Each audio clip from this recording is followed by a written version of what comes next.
dipersembahkan oleh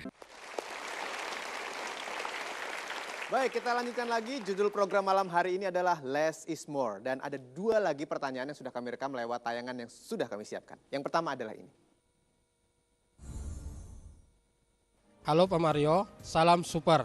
Saya Yaya Supriyatna, saya bekerja di perusahaan swasta di Jakarta.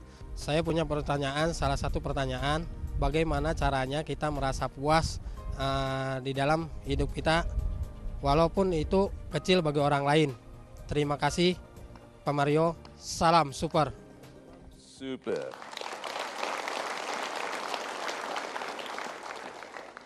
Bagaimana caranya puas? Puaslah. Banyak orang mencari cara-cara jauh dari pertanyaannya, padahal setiap pertanyaan telah menunjukkan jawabannya. Oke, kedua, orang kampung, dusun, terbelakang, terpencil, seorang ibu ini kalau dia melahirkan seorang presiden, besar mana? Presidennya atau ibunya? Ibunya. Jangan pernah sepelekan sesuatu yang kecil. Barang-barang yang dijual per gram lebih mahal daripada yang dijual kiloan. Betul? Emas dijualnya apa? Kiloan, gram. Oke, good, gabah. Kiloan, kuintalan. So banyak di antara kita karena pendapat kita mengenai yang kecil, kita mengecilkannya. Tuh. Nah, kalau kita pendapatnya mengecilkan, tidak mungkin ada tindakan yang penuh hormat. Kalau kita mengecilkan orang di depan kita langsung tidak menghormati. Itu sebabnya dibutuhkan orang sangat besar untuk menghormati orang kecil. Ya. Kalau orang besar pangkatnya tinggi dan memang badannya besar, gampang. Nggak mungkin meleset menghormati dia. Tetapi kalau orang kecil miskin, batuk-batuk, alergian, kagetan, yang tidak bisa membantu Anda dan kalau Anda siksa tidak bisa membalas, kalau Anda menghormatinya, itu bukan tentang dia, itu tentang Anda. Sebagian orang demikian murahannya, sehingga dia hanya menghormati yang kelihatan mahal. Kalau dia menghormati pakaian yang mahal, dia harus sering jalan-jalan di mall, dan di setiap etalase dia mengangguk. Kenapa? Mahal. Demikian murahannya. Good. Tapi jiwa-jiwa yang dicintai Tuhan, tidak melihat wajah dan pakaian, tapi melihat jiwa sebagaimana Tuhan melihat kita. Kenapa Tuhan mudah sekali berlaku adil? Karena yang dilihat jiwanya. Yuk kita tiru perilaku Tuhan untuk menghargai setiap orang sebagai jiwa kecintaan Tuhan yang kita tidak tahu siapa yang akan diturunkannya nanti. Orang-orang besar seperti apa yang nanti dititipkan kepadanya. Hah? Coba kalau begitu kan terus langsung menghormati. Nah karena penghormatan kita kepada sesama, Tuhan akan menitipkan kekuasaan-kekuasaan besar. Karena orang-orang seperti itu akan melindungi sesamanya dengan penuh kasih sayang dan adil. Itu. Saya lanjutkan lagi dengan pertanyaan berikutnya, masih dari tayangan yang satu ini.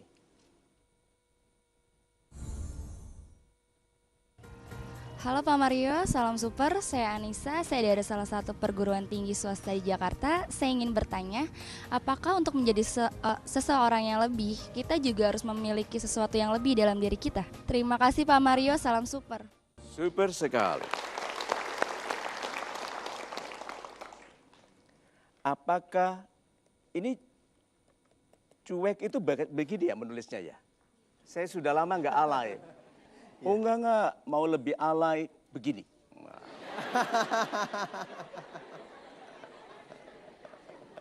Baik nggak cuek? Ayo, baik nggak cuek? Tidak baik, yuk salah-salahan. Siapa yang bilang tidak baik, angkat tangan. Good, siapa yang bilang baik? Yang baik ini selalu melihat kalau saya jawabannya selalu terbalik. Ya. Oke, sekarang apakah Tuhan menciptakan apakah ada yang diciptakan oleh Tuhan sia-sia?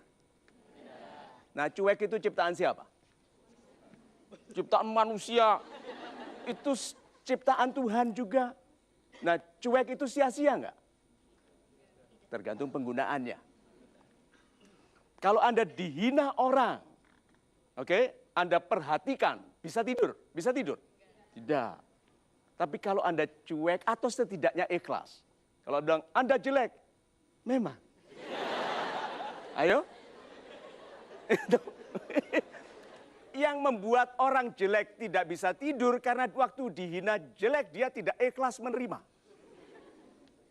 So, berarti kalau begitu yuk jadi orang yang bisa menerima, yang ikhlas, yang cuek, yang selama ini dianggap tidak baik, tetapi untuk mengabaikan yang tidak perlu. Satu lagi, kan kita sudah berilmu, termasuk ilmu yang tidak ada gunanya. Lalu kita gunakan pengetahuan yang tidak ada gunanya untuk hal-hal yang penting. Yuk kalau gitu, bukan menambah pelajaran. Bagi orang-orang di studio ini dan sebagian besar yang di rumah, bukan menambah pelajaran yang penting, tapi membongkar pelajaran salah. Itu. Bukan menambah pelajaran, tapi membongkar pelajaran yang salah. salah. Super sekali Pak Mario. Saya lanjutkan dengan pertanyaan dari Anda yang sudah hadir di studio. Berikutnya, Bapak. Selamat malam Pak Mario. Selamat malam Bapak. Salam super. Salam super. Saya Richard Situmorang dari Medan. Dari Medan. Super. Silakan Bapak. Yang ingin saya tanyakan, bagaimana setiap orang mampu menjadi pribadi yang sederhana di saat sulit menselaraskan pola pikir, sikap, dan bertindak. Terima kasih Pak Mario. Super sekali. Pribadi ya, saya tuliskan di sini pribadi, lalu saya tulis 3 saja di sini kualitasnya. Pribadi yang indah, yang pandai, dan tajir. Yang lebih mudah untuk diterima oleh orang lain. Yang mana Pak? Pribadi yang indah. Yang pandai juga bisa diterima, tapi tidak seperti yang indah. Dan yang kaya bisa diterima oleh orang-orang yang ingin uangnya. Gitu? Tetapi kalau dia tajir dan tahu bisa membaca orang, dia tidak akan dekati orang-orang yang mendekatinya karena uang. Kalau gitu pribadi yang indah. Sekarang, apakah pribadi yang indah itu harus kaya? Tidak. Oke.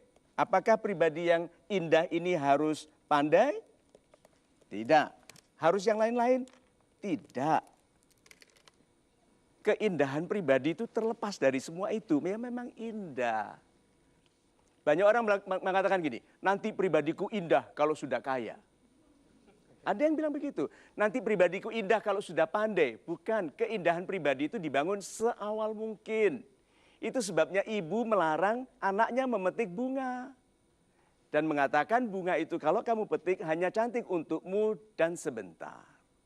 Tapi kalau bunga itu di situ akan cantik selama usianya dan dinikmati banyak orang. Lihat. Jadi keindahan itu terlepas dari semua syarat-syarat yang kita pikir memberhasilkan. Syarat utama bagi keberhasilan adalah keindahan pribadi. Mau saya tes nih yang muda-muda. Apakah Anda masih membayangkan hal-hal yang tidak santun? Hati-hati orang yang pikirannya kotor juga membayangkan Anda yang kotor-kotor. Bergaulah dengan orang yang pikirannya bersih. Nah coba, apakah ada orang yang bisa membaca pikiran? Ada? Ada. Nah bagaimana kalau Anda berhadapan dengan orang yang bisa baca pikiran lalu pikiran Anda tidak bersih? Ayo. Hah? Nah, apakah bisa kita mulai dari sekarang belajar mengurangi yang kita pikir menyenangkan, yaitu pikiran-pikiran tidak baik, yang tidak santun itu. Lalu melebihkan pikiran-pikiran baik. Lalu ada kata, tapi susah Pak. Kalau gampang semua orang sukses. Itu. Ya baik, dan akan kami lanjutkan sebentar lagi. Less is more sudah Anda dapatkan dan masih banyak lagi hal-hal baik yang mudah-mudahan bisa bermanfaat untuk kehidupan Anda. Jangan kemana-mana, kami akan segera kembali. Tetap saksikan Metro TV di Mario Teguh Golden Ways. Banyak wanita yang mencari jadinya. Kan banyak yang wanita yang mengatakan, kenapa semua laki-laki baik sudah dimiliki orang lain?